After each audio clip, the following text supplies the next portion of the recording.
Opinions on bid rigging. Bid rigging is one of the most insidious forms of market manipulation, undermining the principles of fair competition and eroding trust in both private and public procurement systems. At its core, bid rigging occurs when competing parties collude to predetermine the outcome of a bidding process, often ensuring that one party wins while others submit intentionally high or non-competitive bids. Though it may appear to be a technical issue confined to the world of contracts and tenders, the consequences of bid rigging ripple far beyond the immediate transaction. It affects taxpayers, consumers, businesses, and the integrity of entire economic systems.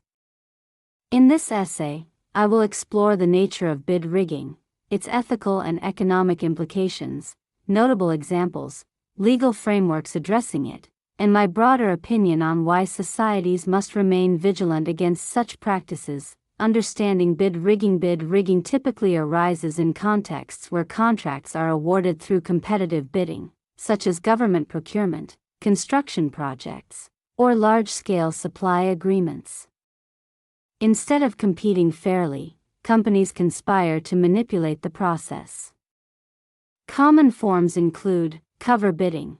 Competitors submit deliberately inflated bids to make one party's bid appear most favorable. Bid suppression. Some competitors agree not to submit bids, reducing the pool of options. Bid rotation. Companies take turns winning contracts, ensuring each participant benefits over time. Subcontracting arrangements. The winning bidder compensates the others by offering them subcontracting work, maintaining the illusion of competition. These tactics distort the market, prevent genuine competition, and often lead to inflated prices or reduced quality of goods and services. Ethical implications. From an ethical standpoint, bid rigging is profoundly problematic. It violates the principle of honesty in business dealings and betrays the trust of stakeholders. When companies collude, they prioritize their own profits over the welfare of consumers, taxpayers, and society at large.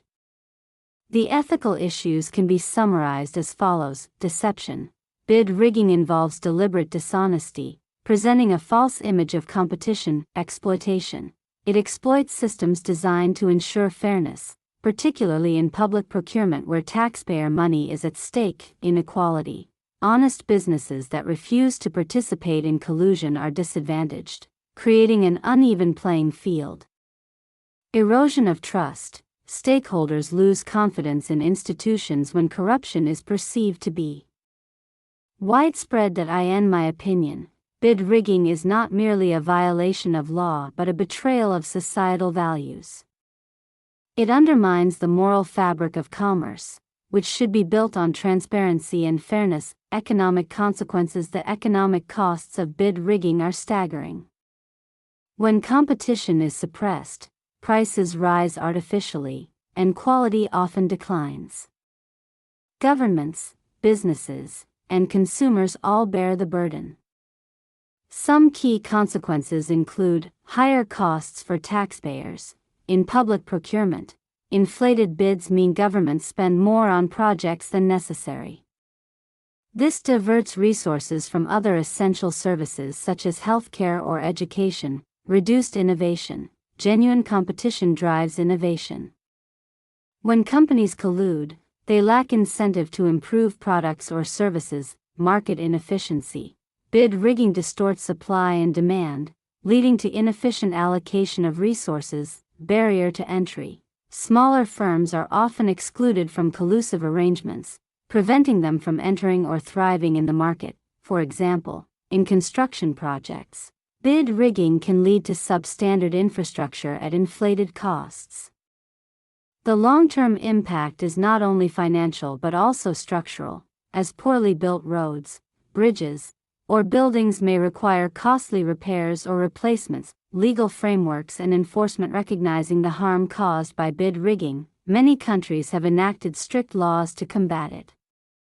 In the United States, bid rigging is considered a felony under the Sherman Antitrust Act.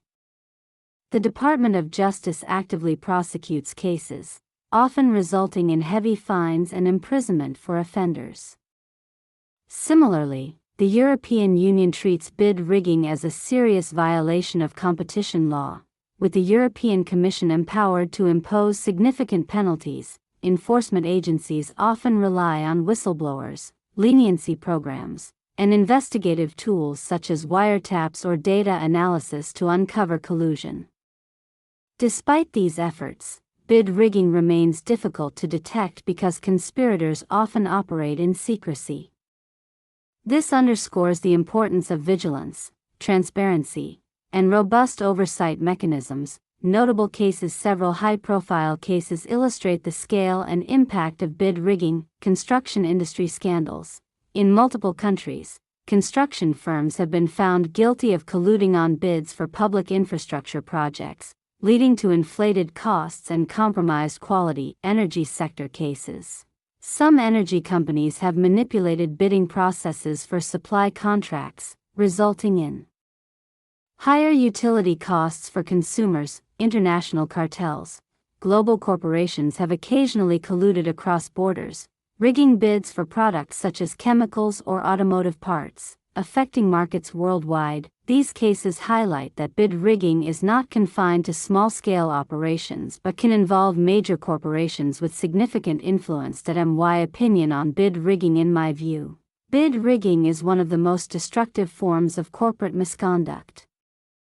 Unlike isolated acts of fraud, it often involves multiple parties conspiring together, which magnifies its impact. It is not simply a matter of breaking the law. It is a deliberate attempt to undermine the very foundation of competitive markets. I believe that combating bid rigging requires a multifaceted approach. Stronger enforcement. Governments must allocate sufficient resources to antitrust agencies, ensuring they can investigate and prosecute offenders effectively. Transparency in procurement. Public contracts should be awarded through transparent processes, with clear criteria and oversight. Mechanisms. Whistleblower protection. Employees who expose collusion must be protected from retaliation, encouraging more individuals to come forward. Education and awareness. Businesses and the public must understand the harms of bid rigging, fostering a culture of integrity. International cooperation. Since collusion often crosses borders, global cooperation among enforcement agencies is essential. Ultimately, bid rigging is not just a technical violation but a moral failing. It reflects a willingness to sacrifice fairness and honesty for profit. Societies that tolerate such practices risk eroding trust in institutions and damaging their economic foundations. Broader reflections. Bid rigging also raises broader questions about the nature of capitalism and competition. While markets are designed to encourage efficiency and innovation, they are vulnerable to manipulation. This suggests that regulation and oversight are not merely bureaucratic burdens but essential safeguards. Without them, the invisible hand of the market can be corrupted by collusion and greed. Furthermore, bid rigging illustrates the tension between short-term profit and long-term sustainability. Companies that engage in collusion may reap immediate gains, but they risk long-term damage to their reputation, legal consequences, and the stability of the markets they depend on. In this sense, bid rigging is self-defeating, undermining the very system that enables businesses to thrive. Conclusion. Bid rigging is a pernicious practice that undermines competition, exploits stakeholders, and erodes trust in economic systems. Its ethical, economic, and social consequences are profound, affecting taxpayers, consumers, and honest businesses alike. While legal frameworks exist to combat it, enforcement remains challenging, requiring vigilance, transparency, and international cooperation. In my opinion, societies must treat bid rigging not merely as a legal violation but as a moral affront. It represents the worst aspects of corporate misconduct, prioritizing profit over fairness, honesty, and the public good. By strengthening enforcement, promoting transparency, and fostering a culture of integrity, we can protect the principles of competition and ensure that markets serve the interests of all, not just the colluding few.